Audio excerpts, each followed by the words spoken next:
तो नमस्कार दोस्तों, स्वागत है आपका हमारे इस नए वीडियो में। तो दोस्तों आज हम आए हुए हैं डॉक्टर विनीत सचान जी के पास, जो कि ईएमओ हैं जिला चिकित्सालय में। तो चलिए दोस्तों आज जानेंगे उनसे कि हेल्थ के बारे में, हेल्थ टिप्स के बारे में आज जानेंगे। तो स्वागत है सर आपका हमारे इस बांदा पॉडकास्ट में नए वीडियो में। तो आज हम आपसे हेल्थ टिप्स के बारे में जानेंगे।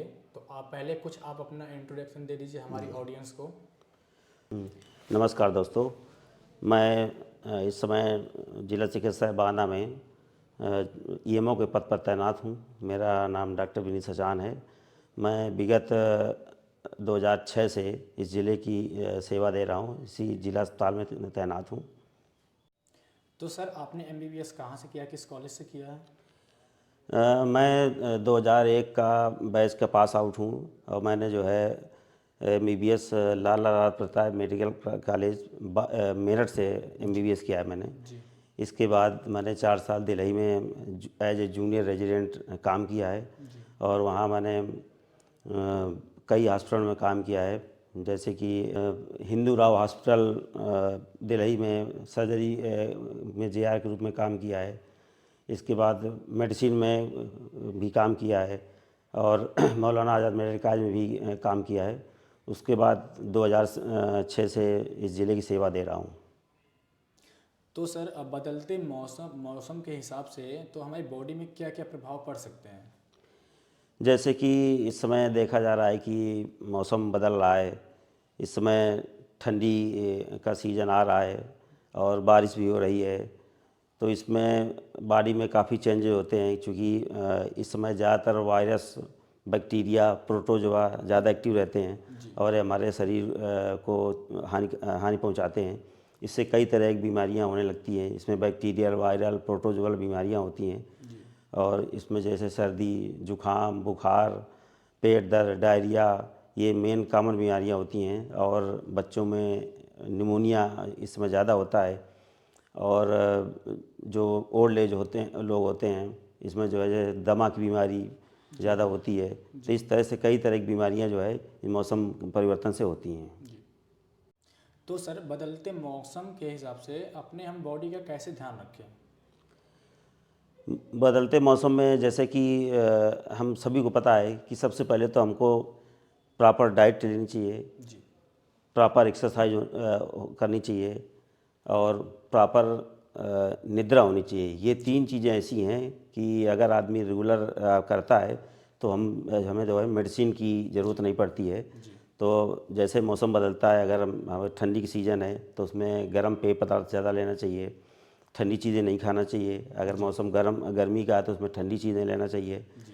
और ज़्यादा तेल मसाला वाली चीज़ें, जंक फूड, फास्ट फूड ये नहीं खाना चाहिए। और बाहर के जैसे कटे फल हैं या ओपन जो भी प्रोडक्ट हैं ये सब नहीं लेना चाहिए। ज़्यादातर जो है बंद डिब्बे में पैक जो होते हैं उनको लेना चाहिए। और कोशिश ये रहे कि जो भी हम लोग खान पीन खाएं तो उसको जो है साफ़ सफाई से होना चाहिए। पानी जो पिएं वो साफ़ होना चाहिए। जी। जी। इस तरह से हम लोग करें तो हम लोग स्वस्थ रह सकते हैं, बीमारियां नहीं आ सकती हैं। जी। तो सर जैसे आपने बताया कि प्रॉपर निद्रा जो होती है, नींद जी हमें पूरी लेनी चाहिए। जी तो जी। मिनिमम टाइम क्या होता है नींद का, कि कितने टाइम तक हम सोना चाहिए? जनरली हम सभी को कम से कम 6 से 8 घंटे की नींद लेना बहुत आवश्यक है। जी। वो भी प्रॉपर गहरी निद्रा होनी चाहिए। जनरली हम लोगों को जैसे खाना जो है 8 बजे खा लेना चाहिए जी। और शाम को इसके बाद जो है 10 बजे बेड पे जाना चाहिए। जी। उसके बाद हमें 5-6 बजे के बीच में जगना चाहिए जी। और इसके बाद थोड़ा व्यायाम करना चाहिए। जी। इसके बाद जो भी नित्य क्रिया हो उसको करना चाहिए। जी। तो सर अपने अभी आपने बात की प्रॉपर डाइट की। तो सर प्रॉपर डाइट में जो होती है, एक हेल्दी डाइट में आप क्या क्या सजेस्ट करना चाहेंगे? हेल्दी डाइट में सबसे प्रथम तो यह है कि हमें फैटी फूड कम लेना चाहिए, जी। प्रोटीन डाइट ज़्यादा लेना चाहिए जी। और खाने में सलाद का इस्तेमाल ज़्यादा करना चाहिए। जी। इससे हमारी पेट की बीमारी है, जैसे इसमें डायबिटीज़ बहुत हो रहा है लोगों को, जी। तो जी। हम लोग जो बाहर का खाना खा रहे हैं, जी। फैटी खाना खा रहे हैं, जी। उसकी वजह से ज़्यादा ये बीमारी हो रही है। जी। तो सर जैसे मौसम बदल रहा है अभी प्रेजेंट टाइम पर, तो इसमें जुकाम, खांसी, बुखार, बहुत सारी बीमारियां हो जाती हैं। सर इससे हम अपनी बॉडी को कैसे प्रोटेक्ट करें? जी, जैसे मौसम बदलता है तो हमारे शरीर की इम्यूनिटी पावर कम होने लगती है जी और वायरस बैक्टीरिया ज़्यादा एक्टिव हो जाते हैं। जी।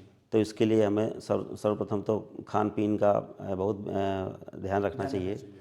और जैसे कि ठंडी के मौसम है तो हमें जब बाहर निकलें तो फुल कपड़े पहन के निकलें जी और गर्म कपड़े पहन के निकलें और ज़्यादा ठंडी चीज़ों का इस्तेमाल ना करें। जी इसके बाद जो खाना खाएं उस साफ़ और स्वच्छ होना चाहिए जी और हेल्दी खाना खाना चाहिए और कोशिश रहे कि हेल्दी डाइट लें और स्वच्छ पानी पिएं।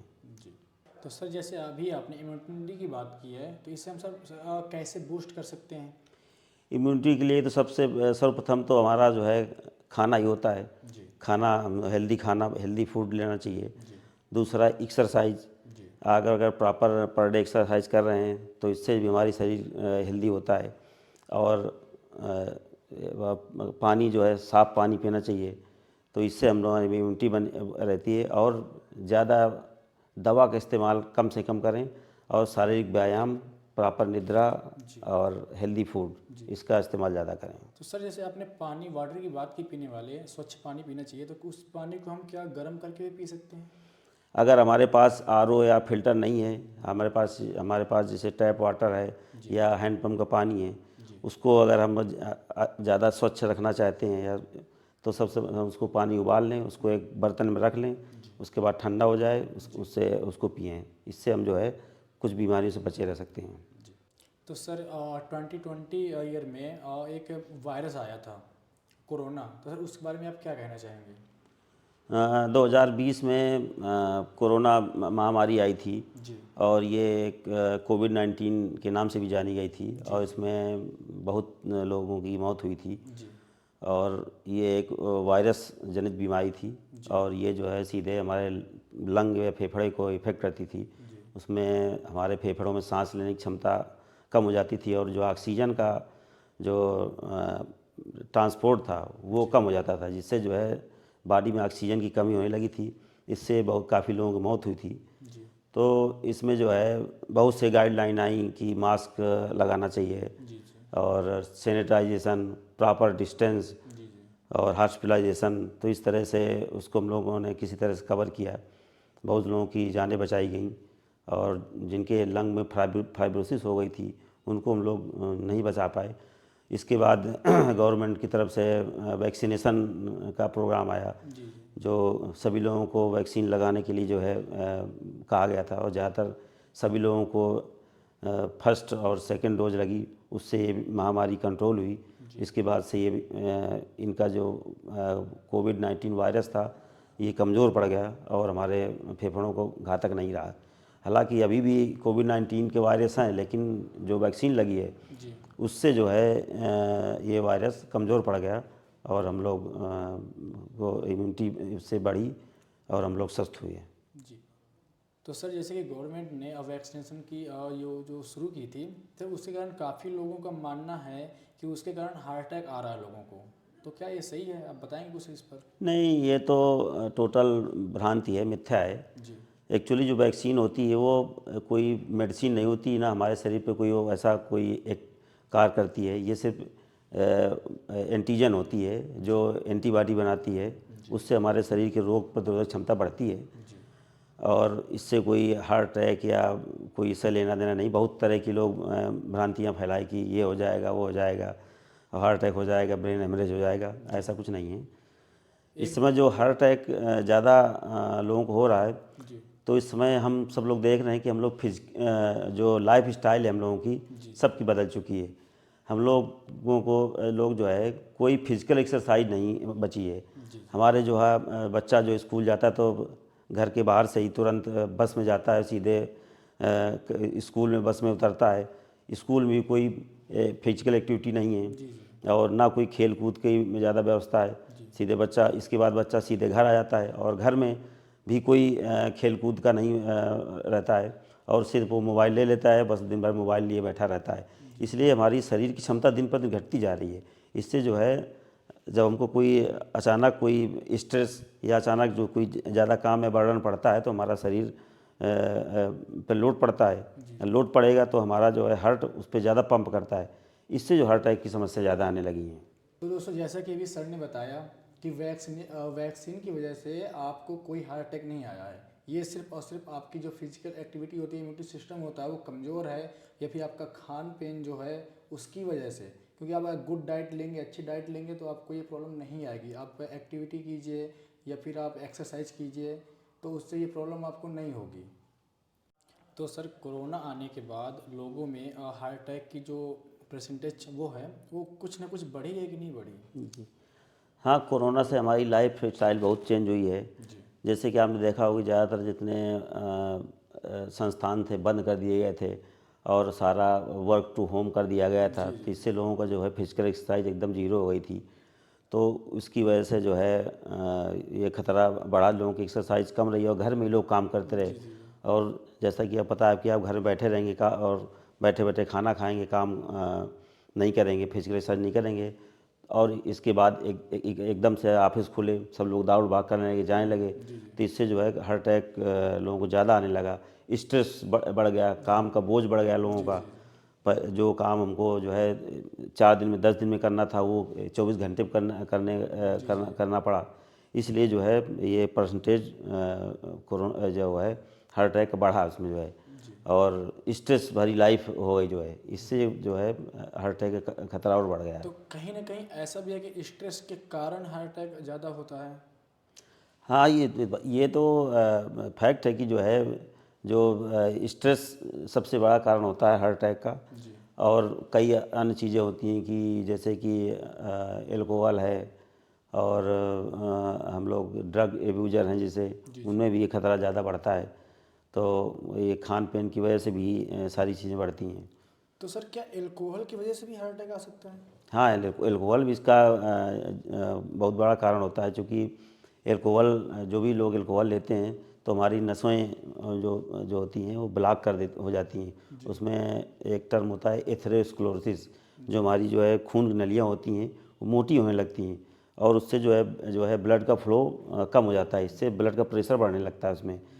और वो जो है जब ब्लड प्रेशर बढ़ेगा तो हार्ट पर लोड बढ़ेगा, जब हार्ट पर लोड बढ़ेगा तो हार्ट ज़्यादा पंप करेगा, जब ज़्यादा पंप करेगा तो जाहिर है हार्ट फेल होगा जो है। तो ये सारी समस्या आती हैं। तो सर स्ट्रेस लेने से बॉडी पर क्या इम्पेक्ट पड़ता है, क्या इफेक्ट पड़ता है? देखिए, स्ट्रेस का मतलब होता है हमारा कि मानसिक तनाव, जी और हमें स्वस्थ रहने के लिए हमें अपने मस्तिष्क को स्वस्थ रखना पड़ेगा। जी सबसे बड़ा कारण मानसिक तनाव होता है कि हम जो है कोई काम करना चाहते हैं वो पूरा नहीं होता है, या हमारा बर्डन ज़्यादा है और उसको हम रात दिन सोचते हैं कि हमारा काम नहीं हो पाया, तो इसकी वजह से तनाव ज़्यादा होता है। तनाव से बीपी और शुगर दोनों बढ़ते हैं। जब शरीर में तनाव होगा तो बीपी बढ़ेगा, शुगर बढ़ेगा, इससे हमारी जो है शारीरिक क्षमता घटेगी और ये बीमारियां बढ़ेंगी। इससे जो है मानसिक तनाव होता है। मानसिक तनाव ज़्यादा होने से नींद कम आती है, नींद नहीं आएगी तो आप फिर बॉडी में थकान रहेगी, इससे ब्रेन हेमरेज चांस ज़्यादा रहते हैं। तो जो है स्ट्रेस बहुत ज़्यादा कठिन मतलब गंभीर बीमारी है, और ये मानसिक तनाव ही जो है आदमी को जो है विकृत कर देता है। इससे जो है भी काफ़ी लोगों की मौतें होती हैं। तो दोस्तों जैसा कि अभी हमारे सर ने बताया कि स्ट्रेस लेने से स्ट्रेस आपको लेना ही नहीं चाहिए। अगर स्ट्रेस से आप कोई भी काम कर रहे हैं तो आप काम कर नहीं पाएंगे। मैं कि एकाग्र मन से आपका काम नहीं है, आपका ध्यान कहीं और है और काम आप दूसरा कर रहे हैं, तो उसके कारण आपका काम पूरा हो ही नहीं सकता। तो आप मतलब कि टेंशन ना लें, स्ट्रेस लेने की ज़रूरत ही नहीं है। अगर आप स्ट्रेस नहीं लेंगे तो आप हेल्दी ही रहेंगे। तो सर आजकल की जो जनरेशन है उसमें अधिकतर 99% लोगों को मतलब कि हेयर फॉल हो रहा है। तो सर वो किस वजह से हो रहा है, क्यों हो रहा है, थोड़ा इस पर विकास डालिए। देखिए, इस समय हेयर फॉल बहुत लोगों को हो रहा है, और कहते हैं कि नॉर्मल हेयर फॉल जो है 100 हेयर फॉल जो होता है ये नेचुरल प्रक्रिया में आता है कि 100 बाल गिर रहे हैं किसी के, तो ये नेचुरल होता है। अगर इससे ज़्यादा बाल गिरते हैं, झड़ते हैं, तो ये बीमारी का रूप होता है। और इसमें कई तरह की बीमारी होती हैं। जैसे सबसे पहले तो एक लोकल बीमारी होती है कि अगर फंगल इन्फेक्शन है, इससे बाल झड़ते हैं। दूसरा है कि न्यूट्रिशनल, अगर हमारे शरीर में आयरन या प्रोटीन की कमी है, उससे भी बाल झड़ते हैं। और तीसरा बहुत मुख्य बड़ा कारण है कि पर्यावरण का प्रदूषण जो होता है, जी जी तो इससे भी बाल ज़्यादा झड़ते हैं, क्योंकि जैसे हम बाहर निकलते हैं और इतना धुआं धूल लक्कड़ जो है हमारे बालों में लगती है, जी इससे उनमें इन्फेक्शन होता है और बाल कमज़ोर हो जाते हैं जी। और इससे बाल झड़ने लगते हैं। तो सर हेयर को जो अपने हेयर हैं उनको हेल्दी रखने के लिए क्या कह रहे हैं? हेल्दी रखने के लिए सर्वप्रथम को बालों की सुरक्षा है कि आप जो है उनको पर डे उनको धुलें। जैसे जेंट्स है तो धुलें, लेडीजें हैं तो अपना हफ्ते में 2 बार धुलती हैं। जी और ज़्यादातर कॉस्मेटिक का यूज ना करें जी आप नेचुरल कास्ट में जो बाल धुलने की हैं, कि जैसे पुराने लोग पहले मिट्टी काली मिट्टी से बाल धुलते थे, उससे बाल नहीं गिरते थे। जी अब तरह तरह के साबुन कॉस्मेटिक आ रहे हैं, इससे भी इसका भी बहुत बड़ा कारण है कि इसमें जो है बाल झड़ते हैं। और डैंड्रफ तीसरा कारण है कि डैंड्रफ से भी बहुत ज़्यादा बाल झड़ते हैं। जी। तो अगर डैंड्रफ हो तो डॉक्टर से सलाह लें और उसका इलाज कराएं। तो सर एक हेल्दी हेयर के लिए हम क्या कर सकते हैं? अपनी प्रॉपर डाइट में भी सुधार करना चाहिए। हाँ, जैसा हमने बताया कि जो है कि प्रोटीन आयरन की कमी की वजह से बाल झड़ते हैं, जी तो हमें अच्छी प्रोटीन डाइट लेना चाहिए और आयरन से भरी हुई डाइट लेना चाहिए, इससे बाल नहीं झड़ेंगे। तो सर लोगों में बढ़ते मोटापे को लेकर के आप क्या कहना चाहेंगे? जैसा कि इस समय देखा जा रहा है कि लोगों का वेट बढ़ रहा है और लोग जो है मोटापा का शिकार हो रहे हैं। जी इसमें जो है बच्चे भी हैं और जनरल लेडीजें हैं, जेंट्स भी हैं। जी इसका मुख्य कारण है कि हम लोगों का लाइफस्टाइल बहुत चेंज हो गया है, खान पीन चेंज हो गया है और फिजिकल एक्सरसाइज नहीं हो रही है। इसकी वजह से जो है मोटापा बढ़ रहा है। और इससे जो है कि जैसे हम लोग गांव में पहले थे तो आदमी बाहर जाते थे, घूमने टहलने जाते थे। अब सेडेंटरी लाइफ हो गई है। अब मकान एक एक फ्लैट हो गया, उसी में हज़ारों लोग रहते हैं, 2-2 कमरे हैं, 3-3 कमरे हैं, उसी में अपना चलना फिरना होता है। तो फिजिकल एक्सरसाइज कम हो गई है, इसकी वजह से मोटापा बढ़ गया है। और जितना हम लोग जंक फूड फास्ट फूड ले रहे हैं, इसका भी बहुत बड़ा कारण है कि इससे जो है फैट ज़्यादा एब्जॉर्ब होता है बॉडी में और जो है मोटापा बढ़ता है। तो सर जो ये अब जंक फूड फास्ट फूड है इससे हमारी बॉडी पर क्या इम्पैक्ट पड़ता है खाने जंक से? फूड देखिए, जंक फूड से हमारा पेट तो भर जाता है, जी लेकिन जो हमारे शरीर को जो जो पोषक तत्व होते हैं जी वो पर्याप्त मात्रा में नहीं मिल पाते हैं। ना आयरन मिल पाता, ना प्रोटीन मिल पाता, ना कार्बोहाइड्रेट मिल पाता है। जी तो हमारा जो स्टमक तो फुल हो जाता है, लेकिन जो है बॉडी का जो है कार्य करने की क्षमता वो कम बनी रहती है। जी। इससे जो है सारी समस्याएं आती हैं। सर ये जो फास्ट फूड है ये लीवर पे क्या इम्पैक्ट डालते हैं? देखिए, फास्ट फूड जितना भी है तो ये हमारे ज़्यादातर लीवर और स्टमक पर इफेक्ट करता है। लीवर हमारा जनरली जो है ग्लूकोज को जल्दी पचा लेता है जी और इसके बाद प्रोटीन, इसके बाद फैट। इसमें जो है कई तरह के केमिकल होते हैं जो लीवर पे जाते हैं और लीवर को डैमेज करते हैं। इससे जो है जांडिस हो गया, पीलिया हो गया या सिरोसिस हो गया या गाल ब्लैडर में पथरी हो गई, ये सारी बीमारियां होने लगती हैं। जी। तो सर वेट लॉस करने के लिए एक्सरसाइज के साथ साथ क्या ट्रीटमेंट भी लेना ज़रूरी है? देखिए, वेट लॉस हमें करना है तो हमें 2 चीज़ का विशेष ध्यान रखना है। जी एक तो प्रॉपर डाइट और प्रॉपर एक्सरसाइज। जी आपको अब जिसको जैसे मोटापा है तो हम उसको जो है डाइट कम करेंगे उसकी और एक्सरसाइज बढ़ाएंगे। जी एक्सरसाइज में जॉगिंग है, रनिंग है और डाइट में जो है कि आप फैट फ्री हाँ भोजन फैट मुक्त लेना है, खाना खाएं। फैट कम से कम लें और सलाद ज़्यादा लें, जी कार्बोहाइड्रेट लें और फाइब्रस डाइट ज़्यादा लें, जी जिससे कि हमारा फैट धीरे धीरे शरीर का गलेगा और इससे हमारा मोटापा घटेगा। और दूसरा है कि आपको जो है जॉगिंग करनी है। जैसे हम लोग सुबह सुबह मॉर्निंग में टहलने जाते हैं तो टहलने से कभी मोटापा नहीं घटता है। जी हम इतनी एक्सरसाइज करें कि हमारा शरीर जो है पसीना पसीना हो जाए, जी उससे फैट गलता है। जी टहलने से खाली नहीं गलता है फैट। जी जी। तो सर मोटापा कम करने के लिए क्या ट्रीटमेंट लेना सही है? नहीं, इसके लिए ऐसी कोई दवाएं नहीं आती हैं कि हम उसको जो है कि दवा से हम मोटापा कम कर सकते हैं। इसके लिए सिर्फ डाइट और एक्सरसाइज दो ही ऐसी चीज़ें हैं जिससे हम मोटापा कम कर सकते हैं। जी। तो सर जैसे कि आपने सलाद के बारे में बोला तो सर सलाद में क्या क्या हम फल इंक्लूड करें तो बताएंगे आप? बहुत से लेख हम लोग पढ़ते रहते हैं और लोग जो डाइटिशियन बताते हैं कि खाना खाने में हमें जो है, अगर जितना हम खाना खा रहे हैं उसमें आधी थाली जो है सलाद होना चाहिए और आधा खाना होना चाहिए। सबसे पहले हम जो है सलाद खाएं, इसके बाद अगर फिर खाना खाएं। तो सलाद में जनरली हम लोग वो चीज़ खाएं जो अपनी क्षेत्रीय और नेचुरल और जो सीजनल चीज़ें हैं वो लेना चाहिए हमेशा। मतलब कि क्या क्या, गाजर, खीरा, कुछ ऐसे? हाँ, जो हम जैसे सीजन इस समय जैसे हमारे यहाँ ठंडियों का मौसम है तो मूली आ रही है, गाजर आ रहा है और चुकंदर आ रहा है, अमरूद आ रहा है और खीरा आ रहा है, ये सारी चीज़ लेना चाहिए। जी। तो सर खाना खाने के बाद काफ़ी लोग होते हैं जो खाना खाने के साथ साथ पानी पीते जाते हैं, सर उससे क्या फ़र्क पड़ता है हमारी बॉडी पर? देखिए, हमारे पहले जितने ऋषि मुनि थे वो सब बताए हैं और कभी कुछ किताबों में लिखा है कि खाना खाने के आधा घंटे पहले पानी पी लेना चाहिए या खाना खाने के 1 घंटे बाद पानी पीना चाहिए।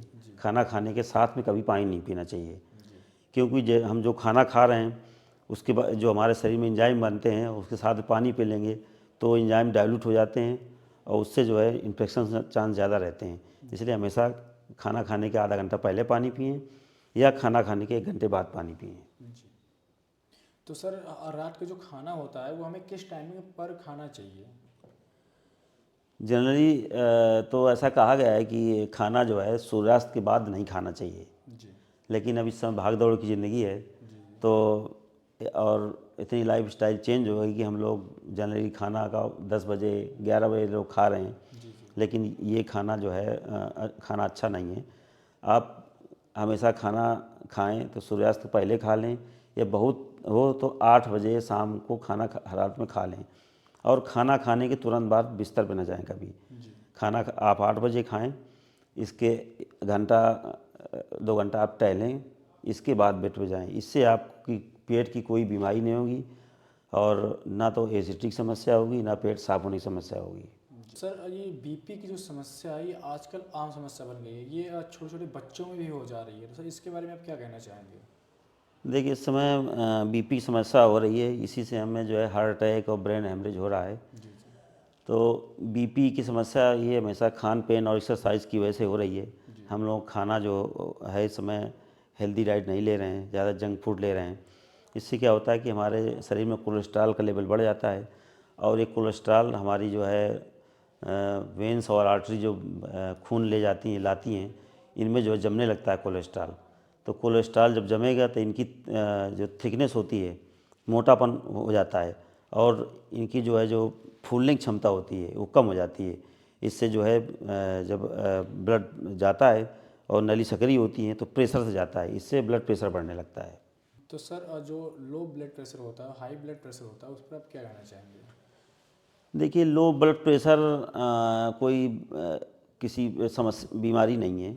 ये जनरली या तो हमारे मानसिक तनाव की वजह से हो सकती है और या तो जो है हम लोग डाइट सही से नहीं ले रहे हैं या कोई हमारी जो है कार्डियक समस्या है, दिल की कोई बीमारी है, उससे लो बीपी हो सकता है। बाकी जनरली लो बीपी की बीमारी नहीं होती है।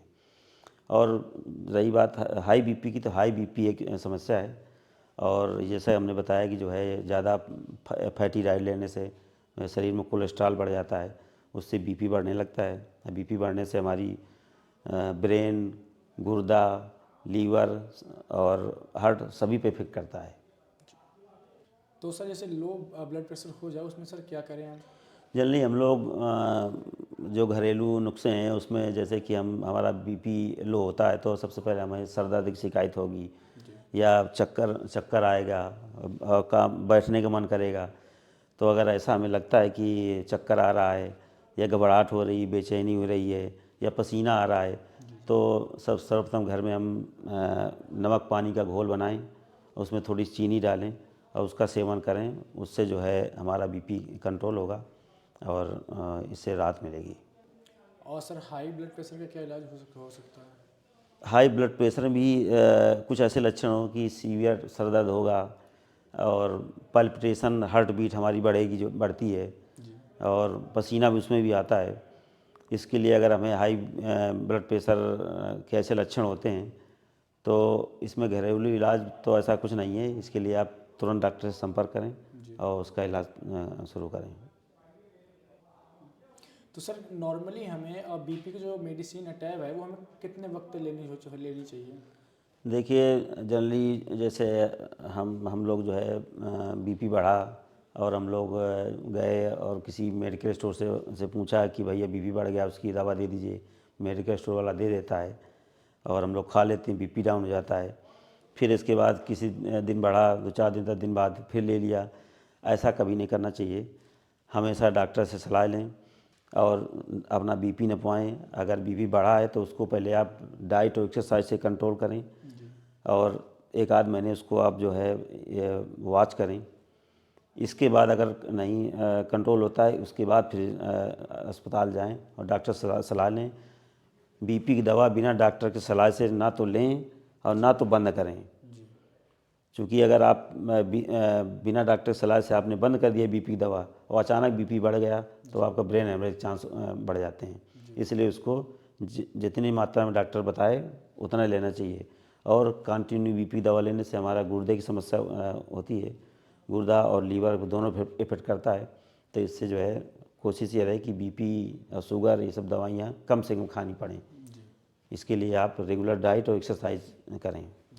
तो जैसा कि दोस्तों अभी सर ने बताया कि जो बीपी की टैब होती है वो हमें बिना डॉक्टर की परामर्श से नहीं लेनी चाहिए, और अगर आप ले रहे हैं तो उससे हमारी बॉडी को बहुत ही ज़्यादा हानि हो सकती है, यहाँ तक कि ब्रेन हैमरेज भी हो सकता है। तो आप लोगों से निवेदन है कि आप लोग बिना अपने डॉक्टर के कंसल्ट से बीपी की दवा ना ही लें और ना ही बंद करें। तो सर जो कोलेस्ट्रॉल होता है उसकी मात्रा हमारी बॉडी में कितनी होनी चाहिए? देखिए, कोलेस्ट्रॉल हमारे शरीर में 3-4-5 प्रकार का होता है और ये generally junk food, fatty food या रेड मीट खाने से होता है। और हमारे शरीर में कोलेस्ट्रॉल जो है जो जैसे TSH है, और TSH मेन कोलेस्ट्रॉल जो होता है ये जो है प्रोटेक्टिव होता है, और कुछ और कोलेस्ट्रॉल होते हैं जो हानिकारक होते हैं। तो इनका लेवल एक निश्चित मात्रा में होता है और उनके घटने बढ़ने पर ही हमारी हमको समस्या होती है, और इससे जो है खून नलियों में सिकुड़न आ जाती है, इस और हार्ट की नलियों में सिकुड़न आती है। इससे हार्ट अटैक होने के चांस ज़्यादा रहते हैं। तो सर कोलेस्ट्रॉल की जो मात्रा होती है वो अपनी बॉडी से कम कैसे करें? हमने भी बताया कि जो है जैसे कि आप एक्सरसाइज करेंगे उससे कोलेस्ट्रॉल डाउन होता है। दूसरा है कि फैट फ्री डाइट खाएंगे उससे कंट्रोल होता है। और कुछ मेडिसिन भी आती हैं, जैसे कि ज़्यादा किसी को कोलेस्ट्रॉल ज़्यादा हो गया तो उसके लिए कुछ मेडिसिन दी जाती हैं, उससे भी कोलेस्ट्रॉल कम होता है। सर क्या ये मेडिसिन बिना डॉक्टर के कंसल्ट से लेना सही है?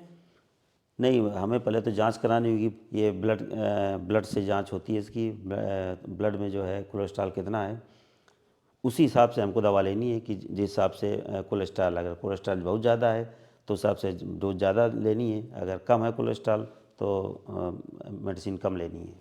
तो सर जैसे बीपी हो गया, कोलेस्ट्रॉल हो गया, तो सर ये कहीं ना कहीं जाकर के हमारे हार्ट पर ही मतलब कि इफेक्ट डालता है। जी जी। तो सर इस पे कैसे वो करें? जनरली देखिए, हमने अभी बताया कि जो है कि सबसे पहले तो एक्सरसाइज है, डाइट है और नींद है। ये 3 चीज़ों से हमारी शरीर जो है फिट रह सकता है।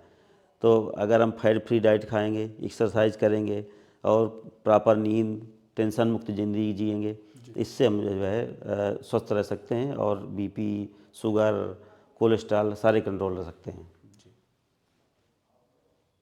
तो सर जैसे कि कोरोना के बाद से अब जो इस टाइम पर जो फीवर आ रहा है लोगों को, उसके कारण लोगों की प्लेटें जो हैं वो अपने आप डाउन हो जा रही हैं, तो उस पर सर क्या कहना चाहेंगे? प्लेटें जनरली हमारे शरीर में एक रक्षक काम करती हैं। जी। तो और ये इनका मेन काम होता है कि जो है ब्लीडिंग टेंडेंसी जो होती है उसको कम करती हैं। तो अब इस समय जैसे वायरल फीवर ज़्यादातर आ रहा है, उसमें लोगों की प्लेटें कम हो रही हैं।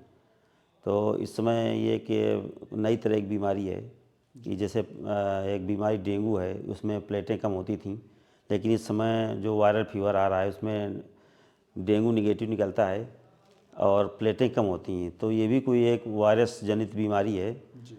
इसमें जो है, जिससे प्लेटें कम हो रही हैं। और जो भी जनरली जो वायरल बीमारियाँ होती हैं, एक लिमिटेड टाइम के लिए बीमारी होती हैं, ये अपने आप भी बीमारी ख़त्म हो जाती है। और ये जो है इम्यून सिस्टम से संबंधित बीमारी है। अगर शरीर की हमारी इम्यूनिटी अच्छी है तो ये बीमारी नहीं होगी। नहीं। तो सर जैसे ये वायरल फीवर है, इससे बचने के लिए क्या क्या कर सकते हैं हम? वायरल फीवर जनरली जो है, जब मौसम परिवर्तन होता है तभी होता है। तो जैसे मौसम परिवर्तन हो तो हम खान पान का इस्तेमाल करें, हेल्दी डाइट लें और स्वच्छ पानी पिएं। और ठंडी के मौसम है तो आप कपड़े गर्म पहने, जी। और बारिश के मौसम तो बारिश में भीगे नहीं। इससे जो है हम जो है वायरल बीमारी से बच सकते हैं। जी। तो सर पीलिया से बचने के लिए क्या कर सकते हैं हम? देखिए, पीलिया भी एक लीवर से संबंधित बीमारी है और इसके कई कारण होते हैं। इसमें सबसे बड़ा कारण होता है कि आप दूषित पानी पी रहे हैं, इससे होता है। दूसरा है कि ब्लड ट्रांसफ्यूजन होता है, उससे हो जाता है। या किसी को हेपेटाइटिस हो गई, उससे होता है। और कुछ एल्कोहल लेने वालों में जब लीवर डैमेज हो जाता है, उससे होता है। मतलब अल्कोहल लेने से भी पीलिया हो सकता है? हाँ, उसके भी एक बहुत बड़ा कारण है कि जो ड्रिंक करते हैं और उसमें लीवर की बीमारी हो जाती है, जिसको लीवर सिरोसिस बोलते हैं। तो उसमें पहला लक्षण जो है पीलिया ही होता है। पीलिया से शुरुआत होती है और धीरे धीरे ये लीवर सिरोसिस में बदल जाता है। तो इसके लिए सबसे प्रथम तो हम जो पानी पी रहे हैं उसको साफ पानी होना चाहिए। और जहाँ अक्सर पीलिया लोगों को होता है तो उसको जो है आप जो है पानी उबाल कर पिएं या आरओ या फिल्टर का पानी पिएं। दूसरा है कि अगर हम किसी मरीज़ को हेपेटाइटिस है, तो जैसे हेपेटाइटिस सी होता है तो उसको हम अगर ऐसे छुएं तो उससे भी हेपेटाइटिस हो सकता है। जी। और यदि किसी को ब्लड चल रहा है, खून ट्रांसफ्यूजन, ब्लड डोनेशन कर रहा है, अगर उसको हेपेटाइटिस है तो उससे भी जो जिसको ब्लड चढ़ेगा उसको हेपेटाइटिस होता है, वो पीलिया हो सकता है। जी। तो इसमें पीलिया में जो है हमें सबसे पहले तो पानी का विशेष ध्यान रखना है। और बाकी जिन कारणों से पीलिया होता है इनको हम जो है अवॉइड करें। और एल्कोहल जो ले रहे हैं उनको भी, अगर पीलिया से के लक्षण आते हैं तो उनको जो है तुरंत डॉक्टर से सलाह लेनी चाहिए। तो सर जैसे आपने भी ब्लड डोनेट करने की बात की कि जिस अगर व्यक्ति को पीलिया है और वो अपना ब्लड अगर किसी दूसरे व्यक्ति को डोनेट कर रहा है तो उसे पीलिया हो जाएगा। जी जी। तो इससे पहले आप ब्लड देने से पहले चेकअप नहीं करा सकते हम लोग? जनरली जब ब्लड डोनेशन होता है तो उसमें 5 बीमारियों का चेकअप होता है। उसमें एक हेपेटाइटिस भी होता है। जी। तो ये सारी बीमारियों का पहले चेकअप किया जाता है। और अगर इस तरह की बीमारी किसी डोनर को है तो फिर वो ब्लड नष्ट कर दिया जाता है, वो नहीं चढ़ाया जाता किसी को। जी। तो सर जैसे कि जिन लोगों को बार बार पीलिया हो जाता है तो सर उसके लिए वो घरेलू उपाय क्या कर सकते हैं? जिन लोगों को पीलिया होता है तो सबसे पहले तो ये देखें कि पीलिया की वजह क्या हो सकती है, कहाँ से पीलिया के वायरस बैक्टीरिया जो भी है आ रहा है। जी। और इसमें सबसे पहले तो पानी होता है, तो पानी को जो उबाल कर लें। और खाना अगर बाहर का लेते हैं तो उसको भी अच्छी तरह से देख लें कि हेल्दी खाना है कि नहीं है, साफ़ सफाई से बना कि नहीं बना है। दूसरा है कि जैसे गन्ना होता है, उसको गन्ना चूसने से या गन्ने का जूस पीने से भी पीलिया कम होता है। और इसके बाद भी अगर नहीं होता है पीलिया कम, तो फिर इसमें जांचें होती हैं। जांच से पता चलेगा कि कौन सी बीमारी है, कि हेपेटाइटिस है, कि सिरोसिस है लीवर की, या और कोई वजह है, कोई सिंड्रोम है, तो वो फिर डॉक्टर सलाह से आप इलाज करा सकते हैं। तो सर आप हेपेटाइटिस बी के बारे में क्या कहना चाहेंगे? हेपेटाइटिस बी भी लीवर से संबंधित बीमारी है और ये भी एक व्यक्ति से दूसरे व्यक्ति में जाती है। जी। और हेपेटाइटिस बी जनरली जो है खून ब्लड डोनेट करने से होती है। और जल्दी किसी को हेपेटाइटिस वाले व्यक्ति की सुई चुभ जाए किसी नॉर्मल व्यक्ति को, उससे भी होती है। जी। और इसमें जो है लीवर डैमेज होता है। तो इसके लिए कई मेडिसिन आती हैं और कुछ घरेलू उपाय भी होते हैं जो जिससे सही होता है। और ये भी एक वायरल बीमारी है, तो इसका भी इलाज संभव है और आजकल सभी डॉक्टर लोग करते हैं। तो सर जैसे कि हेपेटाइटिस बी है और पीलिया, क्या ये छुआछूत की वजह से भी हो सकता है? हेपेटाइटिस, कुछ हेपेटाइटिस हैं जिससे जो कि एक दूसरे के पसीने से टच करने से आती है। हेपेटाइटिस सी, हेपेटाइटिस ए, इस तरह से हैं जो ये मरीज के पसीने का मरीज का पसीना एक दूसरे मरीज को टच करे, इससे भी हो जाती हैं। या किसी की सुई मरीज को लगा जाए, वो किसी की चुभ जाए, तो उससे भी हेपेटाइटिस हो सकती है। जी। तो सर एक यंग पर्सन जो अपना ब्लड डोनेट करता है वो कितने टाइम बाद बार बार, जैसे कि उसको बार बार ब्लड डोनेट करना है, तो सर कितने टाइम बाद वो फिर से अपना ब्लड जो है डोनेट कर सकता है? जनरली ब्लड डोनेशन के लिए जो है कुछ इंडिकेशन है कि जैसे उसकी आयु 18 साल से ऊपर होनी चाहिए जी और 45 से 50 के ऊपर नहीं होनी चाहिए, जी और उसका जो है हीमोग्लोबिन लेवल कम से कम 12 ग्राम से ऊपर होना चाहिए। उसी को हम लोग ब्लड डोनेशन करवाते हैं। जी और उसको जो है कोई ऐसी बीमारी ना हो जिससे दूसरे मरीज को संक्रमित कर दे। जी और हर 6 महीने में एक नॉर्मल व्यक्ति 6 महीने में ब्लड डोनेट कर सकता है। जी।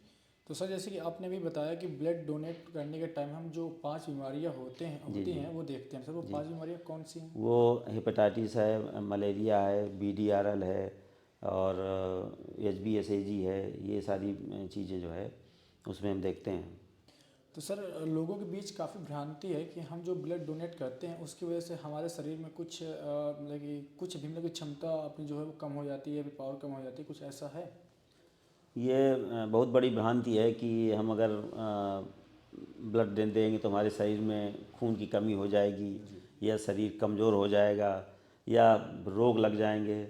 ऐसा कुछ भी नहीं है, बल्कि हमें कम से कम 5-6 बीमारियाँ होती हैं, ये डोनेशन के समय पता चल जाती हैं। बहुत से ऐसे लोग होते हैं कि हेपेटाइटिस उनको पता ही नहीं होता है, और जब ब्लड डोनेशन करने आते हैं, जब चेकअप होता है तो हेपेटाइटिस उनको निकलता है। तो ऐसी कुछ बीमारियां हैं जिससे हम लोग इनसे बच सकते हैं। और अगर हम ब्लड बार बार देते हैं तो हमारी शरीर में जो बोन मैरो है वहाँ से सेल्स बनती हैं, नई सेल्स बनेंगी, नई चीज़ नई नई सेल्स बनेंगी और उससे एनर्जी नई प्राप्त होती है हमको जो है। तो ये भ्रांति है कि हम ब्लड देने से हमारे शरीर की कमजोरी आती है, ऐसा नहीं होता है। तो दोस्तों जैसा कि सर ने बताया अभी कि रक्तदान करने से, ब्लड डोनेट करने से आपके बॉडी में कोई भी कमजोरी या फिर कोई भी रोग नहीं होता, बल्कि आपके ब्लड डोनेट की वजह से मतलब कि आपकी बॉडी में नई सेल्स बनती हैं और भी बहुत सारे फ़ायदे होते हैं। तो आप लोगों को ब्लड डोनेट करना चाहिए। और मैं आप लोगों से रिक्वेस्ट करूँगा कि आप 1 ईयर में या 6 मंथ में एक बार ब्लड डोनेट ज़रूर करें। आप अपने नज़दीकी गवर्नमेंट हॉस्पिटल हो, कुछ भी हो, आप वहाँ पर जाएं और रक्तदान करें, क्योंकि रक्तदान एक महादान है। तो सर आप, डेंगू एक बीमारी है, डेंगू को लेकर के क्या बोलना चाहेंगे आप? डेंगू भी एक जो है मच्छर जनित बीमारी है। ये डेंगू उससे मच्छर से फैलता है। और जनरली ये जो है अपने देश में जो है जनवरी से जुलाई से लेकर के सितंबर अक्टूबर तक चलता है। जी और इसका जो मच्छर होता है ये हमेशा जो है गीले मिट्टी में या पानी में अंडा देता है, वहाँ से फैलता है। इसमें इसको हम लोग हिंदी में जो है हड्डी तोड़ बुखार बोला जाता है। जी और ये भी एक ख़तरनाक बीमारी है। इसमें जो है ज़्यादातर इसका वायरस जो होता है ये प्लेटलेट पर अटैक करता है और शरीर में जो है प्लेटों की कमी हो जाती है। इससे जो है हमारे शरीर में ब्लड रोकने की क्षमता कम हो जाती है। अगर बहुत ज़्यादा 20,000 से प्लेटें कम हो जाती हैं तो इसमें ब्लड जैसे नाक, मुंह, लेटरिन रास्ते, पेशाब से ब्लड आता है और इसमें फीवर भी जो है लगातार बना रहता है। इसको इस रोग से बचने के लिए सबसे पहले तो हमें जहाँ मच्छर पैदा हो रहे हैं वहाँ छिड़काव होना चाहिए, मच्छरदानी का इस्तेमाल करें और इन मौसम में फुल आस्तीन के कपड़े पहनें। मच्छर को काटने से बचाना चाहिए किसी भी तरह से। और इसमें एक दो टेस्ट होते हैं डेंगू के, वो जो हमारे यहाँ हॉस्पिटल में उपलब्ध हैं, उससे जो है पता चलता है कि व्यक्ति को डेंगू है कि नहीं है। और कुछ प्लेटों से भी पता चल जाता है कि प्लेटें अगर बहुत ज़्यादा प्रतिदिन व्यक्ति की प्लेटें 20,000 30,000 गिर रही हैं, तो वे भी डेंगू का एक लक्षण होता है। और इसमें जो है बुखार, ठंडी दे के बुखार भी आता है, सर दर्द करेगा, पूरा शरीर दर्द करता है। ज़्यादा प्लेटें कम होती हैं तो फिर प्लेटें चढ़वाई जाती हैं इसमें और बाकी इलाज किया जाता है। तो सर जैसे जिनकी अब प्लेटें कम हो गई हैं तो सर वो प्लेट अपनी नॉर्मल मतलब कि कितनी होनी चाहिए प्लेटें, मतलब कि समझो जनरली एक स्वस्थ आदमी में जो है 3 लाख से 1.5 लाख से 3 लाख तक की प्लेटें होती हैं। जी। और ये इनका जो लाइफ साइकिल होता है 120 दिन का होता है। ये अपने आप बनती रहती हैं, बिगड़ती रहती हैं। जैसे किसी की प्लेटें कम हो गई तो वो रिकवर करने के लिए क्या अपनी हेल्दी डाइट में मतलब कि इंक्लूड करें जिससे अपनी मतलब प्लेटें रिकवर कर पाए? जनरली आयुर्वेद में प्लेटें जैसे कम होती हैं तो उसमें कहा गया पपीते के पत्ते का रस पीना चाहिए। जी। और कीवी फल है, नारियल जूस है, ज़्यादातर लिक्विड डाइट लेने से जनरली प्लेटें बढ़ती हैं। तो सर जैसे किसी व्यक्ति को डेंगू हो जाए तो अब किस मतलब कि जैसे उसके मालूम चला उसकी प्लेटें इतनी कम हो गई, मतलब किस हद तक उसे हॉस्पिटल में जाकर के एडमिट हो जाना चाहिए? इसमें जनरली हमें देखना है कि प्लेटें अगर ज़्यादा उसकी गिर रही हैं और इसमें प्रतिदिन प्लेटों की जांच होनी चाहिए। अगर 30,000 25,000 प्लेटें पर डे गिर रही हैं और फीवर लगातार बढ़ रहा है और फीवर कम नहीं हो रहा है तो उसमें हम तुरंत हॉस्पिटल होना चाहिए। और हमारी जो गाइडलाइन है कि अगर 20,000 से प्लेटें कम हैं तो उसमें तुरंत हम प्लेटों की चढ़ाने की व्यवस्था करनी चाहिए जो है। तो सर एक फैटी लीवर सर क्या होता है? फैटी लीवर जनरली जो है फैट में फैटी लीवर जनरली जो है फैट हमारे शरीर में बढ़ने लगता है। और जब वो फैट हमारे लीवर के ऊपर जो है चढ़ने लगता है उसको हम लोग फैटी लीवर बोलते हैं। और ये जनरली अल्ट्रासाउंड से ही पता चलता है।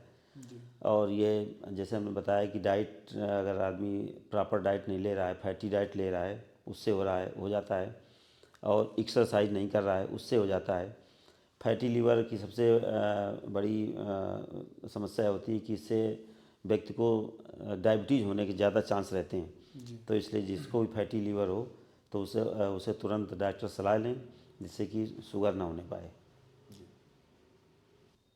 तो सर फैटी लीवर से बचने के लिए घरेलू उपाय क्या क्या हो सकते हैं? इसमें घरेलू उपाय में यही है कि आप डाइट आपकी जो हो उसमें फैट फ्री डाइट हो और सलाद ज़्यादा हो और चावल, आलू और मीठी चीज़ें ज़्यादा न लें और रेगुलर एक्सरसाइज करें।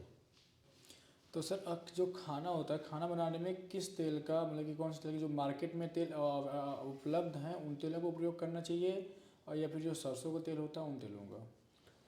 जनरली जैसे कि हम लोग फैटी लीवर उन लोगों को ज़्यादा होता है जो बाहर का तेल का इस्तेमाल ज़्यादा करते हैं। जी। और जैसे एक समय पहले डालडा आया करता था जी। जी। तो उस पर फैटी लीवर बहुत ज़्यादा होने लगा, इससे आजकल डालडा बंद हो गया है।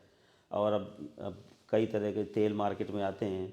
और जो भी तेल हम जो है लाएं तो उसमें ISI मार्क का तेल लें जो टेस्टेड हो जी। और कोई लोकल या डुप्लीकेट तेल का इस्तेमाल ना करें। बहुत सारे जो तेल हैं, ऑयल हैं जो मार्केट में अवेलेबल हैं, जिन ऑयल को लगाने से बॉडी में बहुत सारी मतलब कि स्किन प्रॉब्लम हो सकती है। तो सर बेस्ट कौन सा ऑयल है आपकी उसमें? जनरली देखिए मार्केट में तो हज़ारों तरह का तेल बिक रहा है।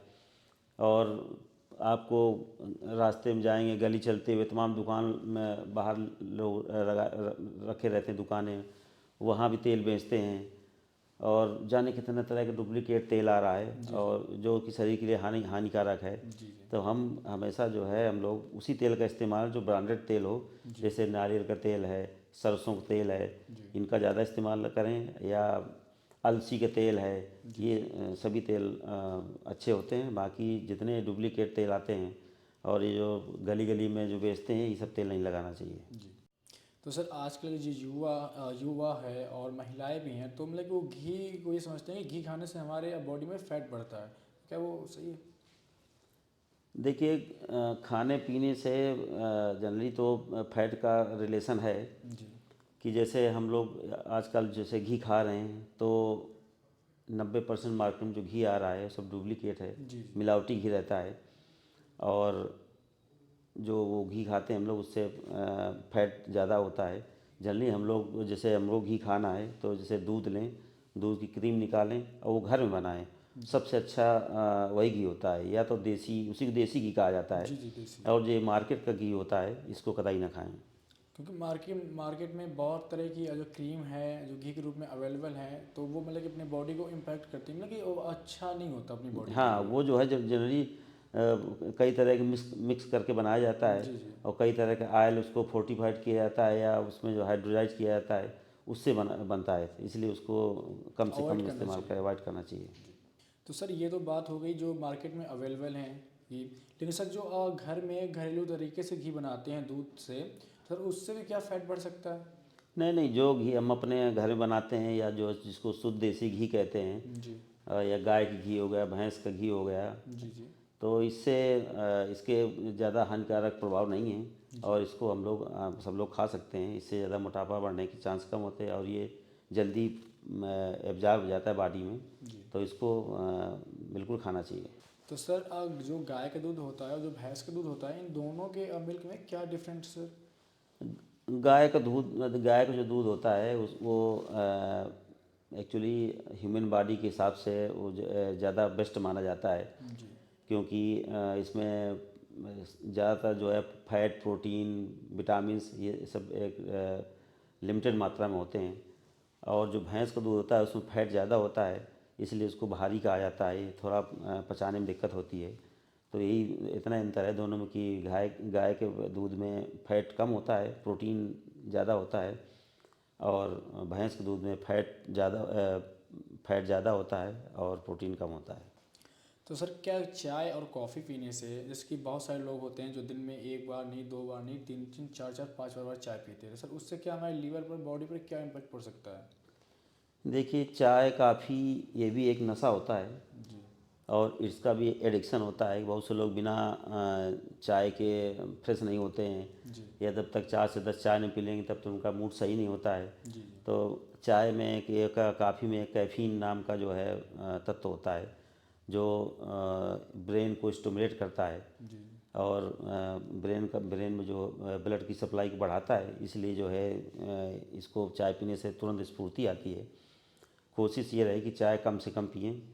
और बच्चे तो चाय पिए ही नहीं, क्योंकि इसका जब आदत हो जाएगी तो आप उसका एडिक्शन हो जाएगा। जी इसके बहुत से साइड इफेक्ट होते हैं कि जैसे कि जब हम लोग चाय पीते हैं तो फिर स्टमक में अल्सर की शिकायत हो जाती है, अल्सर हो जाता है उससे। जी। तो ये चाय ज़्यादा नहीं पीना चाहिए, इससे बचना चाहिए। तो दोस्तों जैसा कि अभी सर ने बताया, ये चाय है या कॉफ़ी है जो आप दिन में चार चार पाँच बार पीते हैं, तो एक प्रकार की ये नशा ही है। तो आप चाय और कॉफ़ी को मतलब कि पिएं, लेकिन कम मात्रा में, अवॉइड करें ज़्यादा मात्रा को। तो सर क्या थायराइड की वजह से वज़न बढ़ सकता है? ये थायराइड एक हार्मोनल बीमारी है और इसकी जो थायराइड ग्लैंड होती है हमारे गर्दन के सामने पाई जाती है। जी इसमें थायराइड दो तरह की होती है कि हाइपर थायराइडिज्म, जिसमें थायराइड लेवल का बढ़ जाता है। एक हाइपोथायराइडिज्म, उसमें टीएसएच लेवल बढ़ जाता है। तो जो हाइपोथायराइडिज्म है उसमें जो है उसका जो है लेवल बढ़ता है टीएसएच का। इससे जो है इसका वज़न, शरीर का वज़न बढ़ने लगता है। और हाइपरथायराइडिज्म होती है जिसमें थायरोटॉक्सिकुस बोलते हैं उसको, उसमें वज़न घटने लगता है। तो दो तरह की थायराइड होती है। तो सर इससे बचने के लिए क्या क्या कर सकते हैं हम? ये एक हार्मोनल बीमारी है और इसमें हमारे जो है अंग्रेजी में इलाज तो सिर्फ इसका दवा ही है, और आयुर्वेद में कई इलाज हैं जी जिससे इसे बचा जा सकता है। और इससे कि ज़्यादातर आप एक्सरसाइज करने से भी एक काफ़ी हद तक इससे कंट्रोल किया जा सकता है। जी। तो सर जैसे कि फीवर, बुखार जुखाम होता है, सर क्या हम इन जैसे हुआ में मतलब बीमारी हो गई फीवर बुखार, सर क्या हम इसमें अंग्रेजी दवाओं का प्रयोग कर सकते हैं, मतलब ले सकते हैं अंग्रेजी दवा कि नहीं लेना चाहिए? देखिए फीवर किस टाइप का है। अगर वायरल फीवर है तो ये सेल्फ लिमिटिंग होता है, ये 5 से 7 दिन में अपने आप सही हो जाता है। जी अगर किसी वजह से मलेरिया हो गया, डेंगू हो गया या और किसी कारण से है तो फिर उसका हमें प्रॉपर इलाज कराना चाहिए। अगर वायरल फीवर है तो ये सेल्फ लिमिटिंग होता है फिर भी, लेकिन हमें अगर ज़्यादा दिक्कत हो तो डॉक्टर से सलाह लें और उसका इलाज कराएं। सर जो पर्सन जिम जाते हैं और वो अपनी बॉडी के लिए मतलब कि जो प्रोटीन लेते हैं, वो क्या जो प्रोटीन लेना सही है या गलत है? देखिए, जो जिम जाता है तो जाहिर है कि एक्सरसाइज करेगा, और एक्सरसाइज करने से फैट और प्रोटीन दोनों लॉस होते हैं। जी। तो इसमें प्रोटीन, अगर मसल मास बढ़ाना है तो हमें प्रोटीन डाइट ज़्यादा लेनी चाहिए। जी। लेकिन हमें उसमें ध्यान रखना है कि हमें प्रोटीन, नेचुरल प्रोटीन लेना चाहिए। जी। अंडा है, मीट है, और सोयाबीन है, दूध है, और जो भी सब्जियां हैं, हरी सब्जियां हैं, ये लेना चाहिए। जी। और ना कि जो है जो डब्बे में बिकता है प्रोटीन, जी। उसको अवॉइड करना चाहिए। जो नेचुरल प्रोटीन है उसका इस्तेमाल ज़्यादा करना चाहिए। सर, तो वो जो प्रोडक्ट होता है वो हमारी बॉडी पर क्या इम्पेक्ट कर सकता है? वो एक्चुअली जो प्रोटीन बनाते हैं वो नेचुरल प्रोटीन नहीं होता है, वो आर्टिफिशियल प्रोटीन होता है। जी। उससे शरीर पे काफ़ी तरह का इफेक्ट होते हैं। जी। वो बहुत से लोग खाते हैं तो शरीर तो बन जाता है, लेकिन जैसे वो उसको बंद कर देते हैं तो शरीर की क्षमता एकदम से कम हो जाती है। तो उससे उसको जो डब्बे वाली प्रोटीन है उसको लेने से बचें। दोस्तों, जैसा कि अभी सर ने बताया, जो जिम करने वाले व्यक्ति हैं, जो पर्सन है, वो जो नेचुरल प्रोटीन है तो आप अपनी डाइट में उसे इंक्लूड करें। और जो ये मार्केट में बहुत सारे प्रोडक्ट आ रहे हैं तो इनको लेने से बचें, इन्हें अवॉइड करें। तो सर, लीवर में सूजन आने की क्या वजह हो सकती है?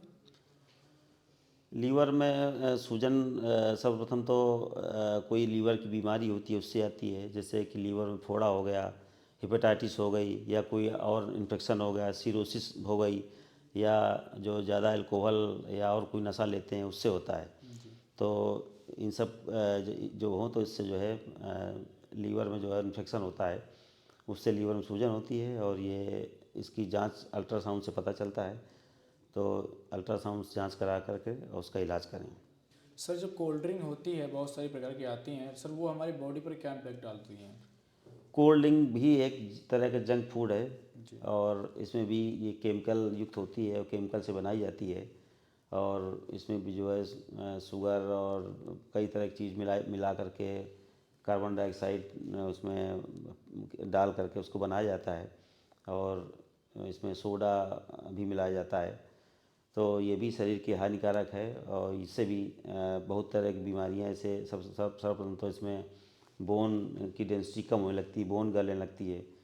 तो इसलिए इसको कम से कम पिएं, मतलब जिससे कि आपकी अवॉइड बोन करें इसको। मजबूती बनी रहे बोन की। जी। तो सर, जैसे आजकल की जनरेशन में जो गैस की समस्या है वो छोटे बच्चों में भी हो रही है और बड़े में भी हो रही है, यंग पर्सन में भी हो रही है। सर, उससे बचने के लिए क्या कर सकते हैं हम? गैस एक पेट की बीमारी है, और इसमें जनरली जो हम लोग दिनचर्या है हमारी जो है इससे ज़्यादा हो रही है। जनरली हम लोग जो काम कर रहे हैं, एक जगह बैठ कर के दिन भर बैठे रहते हैं कंप्यूटर में या मोबाइल में काम करते हैं। जी। और जैसे बच्चे हुए स्कूल गए, कहीं खेल कूदते नहीं हैं, और घर में बैठे रहते हैं, तो इससे गैस की समस्या होती है। खाने पीने से होती है कि ज़्यादा हम लोग तेली या मिर्च मसाला वाली चीज़ ज़्यादा खाते हैं, इससे होती है। तो इन सब चीज़ों को बचें और एक्सरसाइज ज़्यादा करें, इससे जो है गैस की भी समस्या नहीं होगी। और खाली पेट चाय न पिएं, कुछ जब भी चाय पिएं तो कुछ खाना या बिस्कुट या कुछ नमकीन खा के ही चाय पिएं। सर, अब जो है तो हमें ब्रेकफास्ट करना चाहिए, या फिर जैसे ब्रेकफास्ट कर रहे हैं या फिर नहीं भी कर रहे हैं तो उससे हमें कोई बॉडी पर इम्पैक्ट पड़ता है? देखिए, खाना खाने के लिए, शरीर चलाने के लिए खाना खाना ज़रूरी है। जी। और जनरली जैसा कहा गया है कि हम जब भी घर से निकलें तो भरपेट खाना खा के निकलें या भरपेट ब्रेकफास्ट करके निकलें। जी। और रात में सोते समय जो है कम खाना खाएं। तो जब भी आप घर से बाहर निकलें तो ब्रेकफास्ट अच्छी तरह से करके निकलें, जिससे कि पूरा शरीर में एनर्जी हाँ, बनी रहती है। तो सर, जैसे कि अभी आपने बताया कि ज़्यादा तीखा नहीं खाना चाहिए, तो सर क्या ज़्यादा तीखा खाने से क्या क्या प्रॉब्लम हो सकती है हमें? देखिए, ज़्यादा तीखा खाएं तो गैस की शिकायत होगी आपकी, एसिड ज़्यादा बनेगा। इससे जो है आपको जो है सर दर्द और पेट दर्द, और दूसरा है कि हेमोराइड की समस्या हो जाती है। जी। और तीखा जो है ज़्यादातर लाल मिर्च में ज़्यादा तीखापन होता है, तो इसलिए लाल मिर्च ना खा करके हरी मिर्च का सेवन करें। जी। और ज़्यादा तीखा ना खाएं, जिससे आप जो है आपका जो है पेट ठीक रहे और पेट में दर्द की शिकायत ना हो।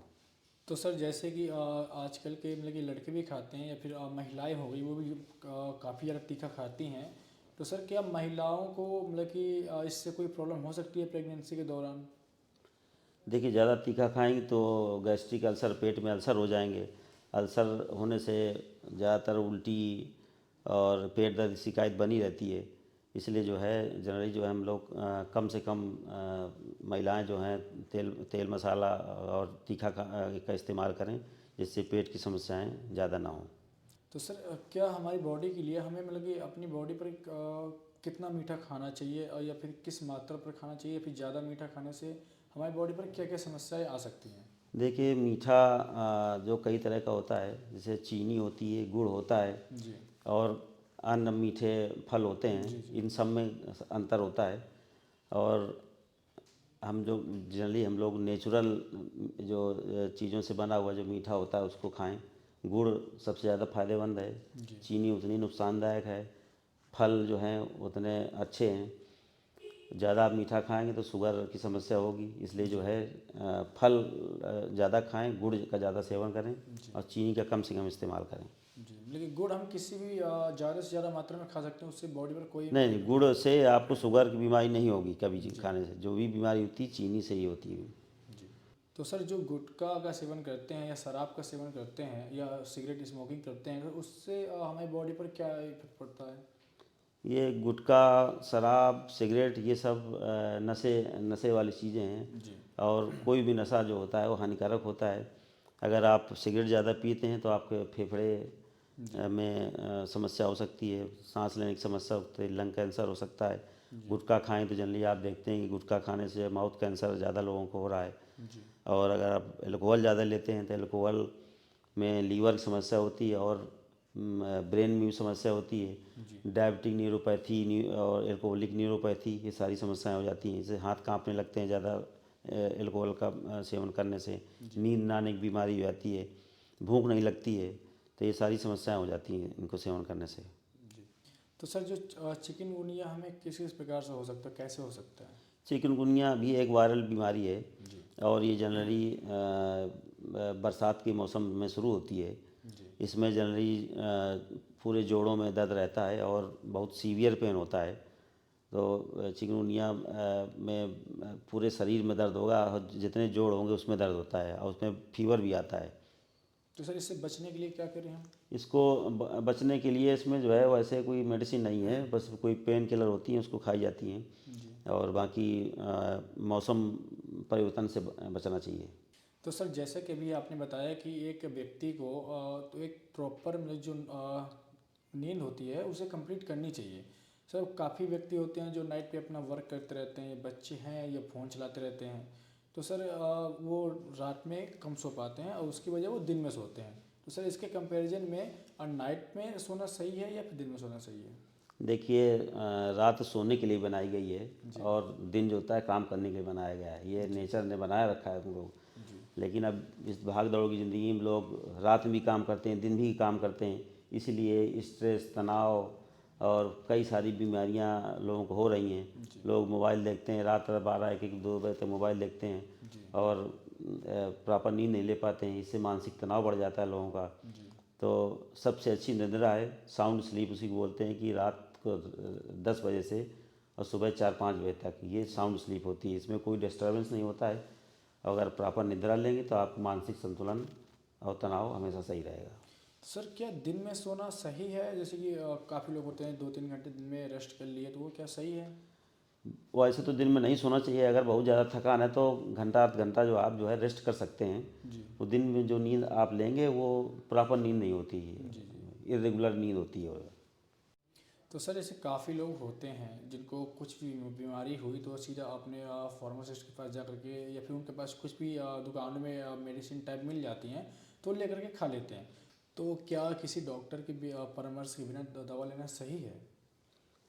देखिए, जितनी भी अंग्रेज़ी दवाइयाँ हैं हमें बगैर किसी डॉक्टर की सलाह से कभी नहीं लेना चाहिए और ना ही किसी कोच से दवा लेना चाहिए।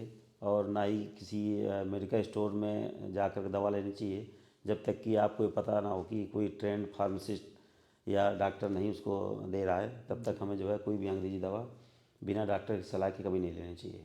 जी। तो चलिए दोस्तों, सर ने हमें बहुत ही महत्वपूर्ण जानकारियाँ दी, तो अब कुछ सर के बारे में जान लेते हैं। तो सर, क्या आप बचपन से ही मतलब कि डॉक्टर बनना चाहते थे या कुछ और आपका ड्रीम था बनने का?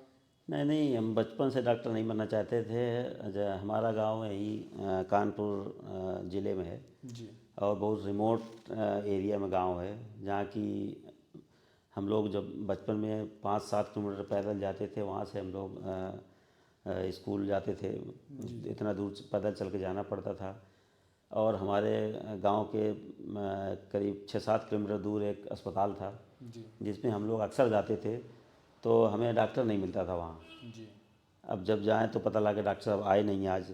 जी। एक बार हमारी काफ़ी तबीयत ख़राब हो गई तो गए तो पिताजी ने बताया कि डॉक्टर आज भी नहीं आया। तो उतना दूर चल के गए हम लोग जो है। जी। इसके बाद फिर वहीं एक प्राइवेट डॉक्टर था, उसको से दवा लिया तो कुछ आराम मिला। तो हमारे मन में हुआ कि इस समय जो है अपने देश की इतनी जनसंख्या जो है जी। और डॉक्टर कितने मुश्किल से मिलता है। जी। तो हमारे दिमाग में आया कि हम अ, क्यों ना डॉक्टर बन करके अपने देश की सेवा की जाए। जो गरीब लोग हैं जी। उनको सही सलाह दी जाए। इस उद्देश्य से हमने जो है डॉक्टरी का पेशा चुना। जी। और उसी को लेकर के आज भी हम अपने यहाँ जो यहाँ क्लिनिक शाम को चलाते हैं जी। उसको भी फ्री किए हुए हैं, कोई फीस नहीं है। जिससे लोग जो है कम से कम ना दवा लें तो सही सलाह लें और सही परामर्श लें, जिससे कोई प्राणघातक बीमारी ना हो और स्वस्थ जीवन जिएं। जी। धन्यवाद। तो दोस्तों, जैसे कि सर ने बताया अभी कि जो प्रॉब्लम, जो स्ट्रगल उन्होंने देखी है या फेस की है, और वो प्रॉब्लम आप लोगों को ना फेस करना पड़े, जो स्ट्रगल इन्होंने की है, तो इसके लिए सर ने एक फ्री आपके लिए निःशुल्क सेवा रखी है। स्पेशली उन्होंने डीएम सर से परमिशन ली है इसकी। और आप अगर जो आना चाहें, आपको कोई भी समस्या या परामर्श करना चाहते हैं, तो सरकारी हॉस्पिटल के जो बगल से बड़ी बिल्डिंग है, तो सर आप उस पर आकर के आप निःशुल्क सेवा ले सकते हैं, परामर्श ले सकते हैं। आप आकर के परामर्श लेने का समय है शाम को 6 बजे से 9 बजे तक। तो आप आकर के फ्री में निःशुल्क सेवा ले सकते हैं। तो सर, जैसे आजकल के स्टूडेंट हैं और जो मतलब कि उनका ड्रीम है डॉक्टर बनने का, तो सर एक सक्सेसफुल डॉक्टर बनने के लिए मतलब कि कितने घंटे स्टडी हमें करनी चाहिए? देखिए, स्टडी करने के लिए आपको जो है घंटे की आवश्यकता नहीं होती है।